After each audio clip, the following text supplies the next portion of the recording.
question number 5 is a kite is flying at the height of 60 meters above the ground. The string attached to kite is temporarily tied to the point of ground. The inclination of the string is 60 degree. Find the length of the string assuming that there is no slack in the string. हमें कहा हुआ है कि एक kite 60 metre की height पर उड़ रही है. We have given a kite जो 60 मीटर की हाइट पर उड़ रही है. 60 मीटर.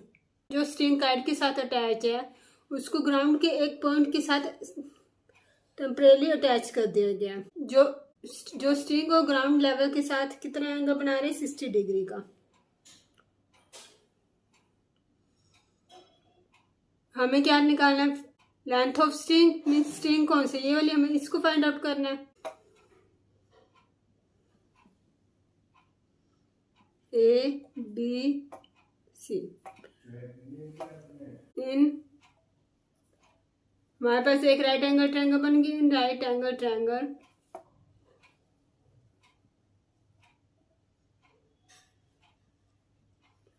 ABC.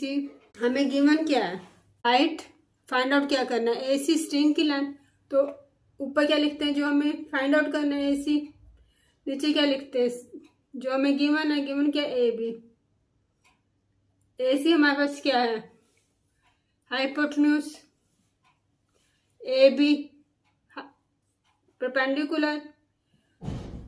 फॉर्मूला क्या होता है हमारे पास? पंडित बद्री प्रसाद हर बोले.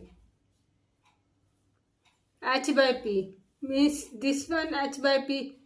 ये उल्टा बन रहा है तो कोसाइन का अपोजिट बन रहा है. कोसिकेंट कितने डिग्री का? 60 डिग्री का. नो AB की वैल्यू कितनी है? 60 मीटर. कोसिकेंट 60 डिग्री की वैल्यू कितनी है? साइन 60 डिग्री की वैल्यू कितनी? √3/2. तो कोसिकेंट की वैल्यू क्या हो जाएगी? 2/√3.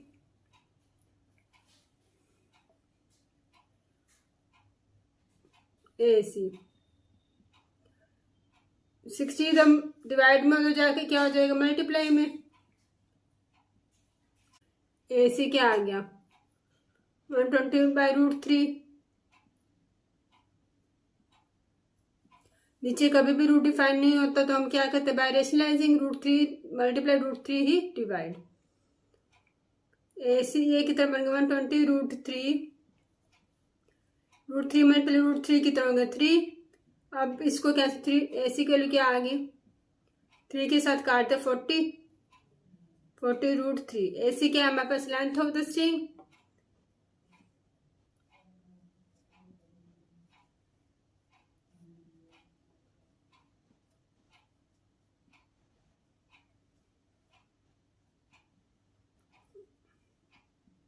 √3 मीटर.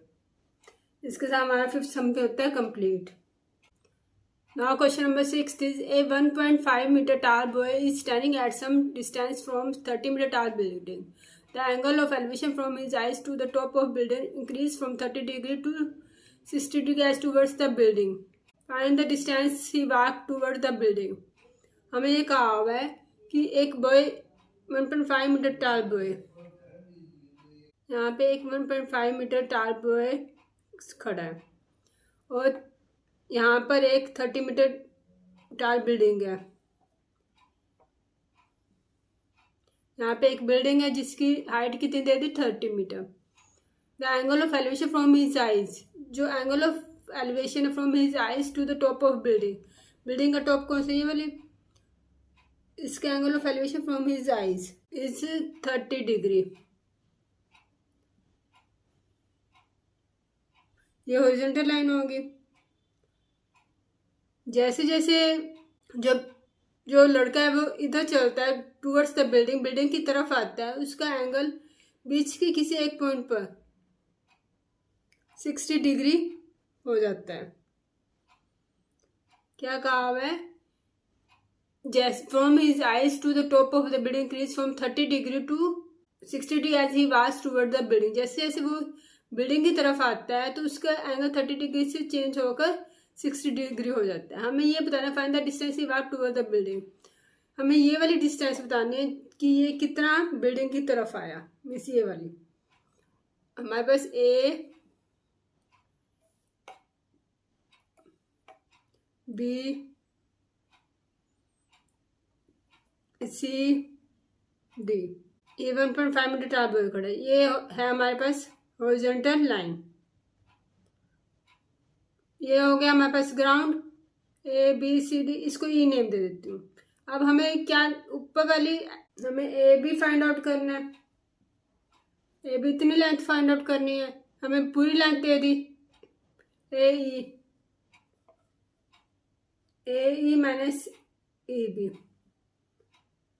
पूरी लेंथ में से हमें इतने ए बी लेंथ चाहिए क्योंकि ट्रायंगल में सिर्फ ए बी आ रही है, तो हम पूरी लेंथ में से इसको माइनस कर दे बी को, तो हमारे पास क्या आ जाएगा A B A E total कितनी है 30 माइनस ई बी कितनी है, ये वाली और ये वाली हाइट सेम है, तो ये 1.5 है, तो ये भी क्या हो जाएगी 1.5, तो कितना मिल गया 28.5 metre. Now in triangle A B C, in right angle triangle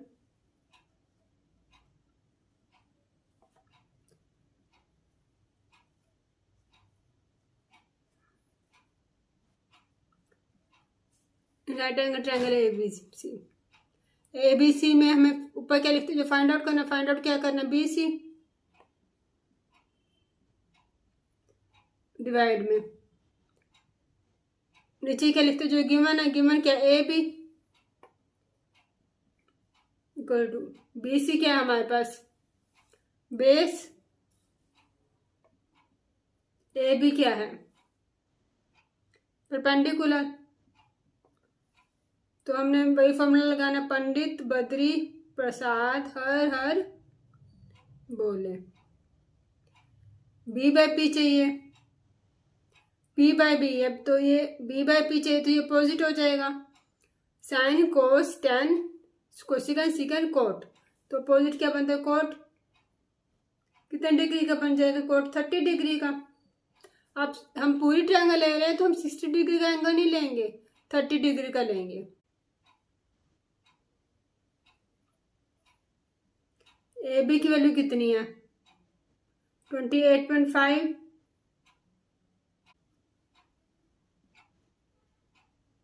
equal to coat 30 degree की वैल्यू क्या है √3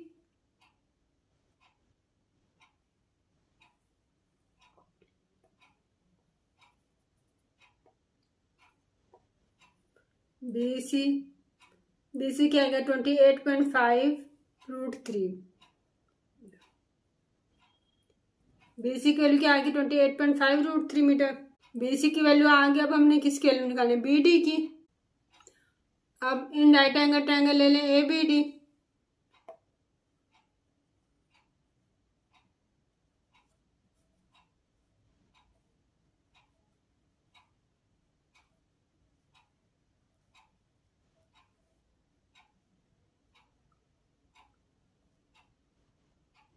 ए बी डी में हमने फाइंड आउट क्या करना बी डी, तो ऊपर लिखेंगे बी डी, नीचे क्या लिखेंगे ए बी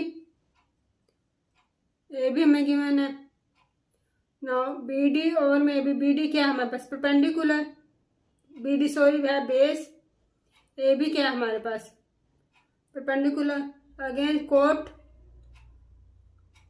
अब एंगल कितना लेंगे 60, क्योंकि इस पूरी ट्रायंगल में ले लिया था हमने 30, अब ये पूरी ट्रायंगल ना लेकर हम सिर्फ इतनी ट्रायंगल ले रहे हैं A D B, cot 60 degree.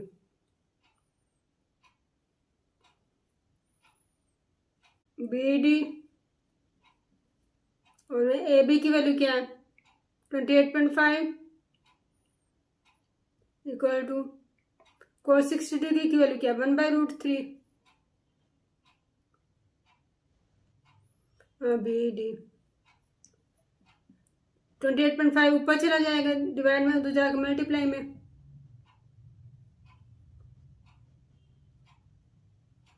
Now हमने पहले भी किया हुआ है कि नीचे रूट डिफाइन नहीं होता है, तो जब भी नीचे रूट आए तो हमने क्या करना होता है, रेशनलाइजिंग। 28.5 डिवाइड √3, √3 से मल्टीप्लाई और √3 से ही डिवाइड कर देंगे। तो ये क्या बन जाएगा, 28.5 √3 डिवाइड 3 से डिवाइड करेंगे तो क्या बन जाएगा हमारे पास, 3 9 27, 95.95 √3। अब हमने निकालना है कि कितना आगे आया, तो हमने जो बॉय है इधर से चला है तो इतना आगे आया है, हमने पूरी डिस्टेंस में से इसको माइनस कर देंगे तो क्या आ जाएगा,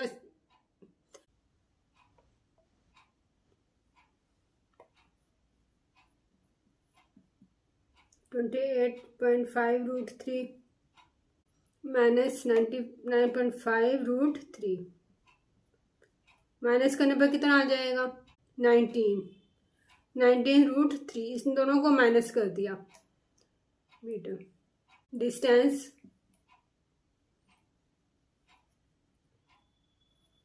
he walked toward the building।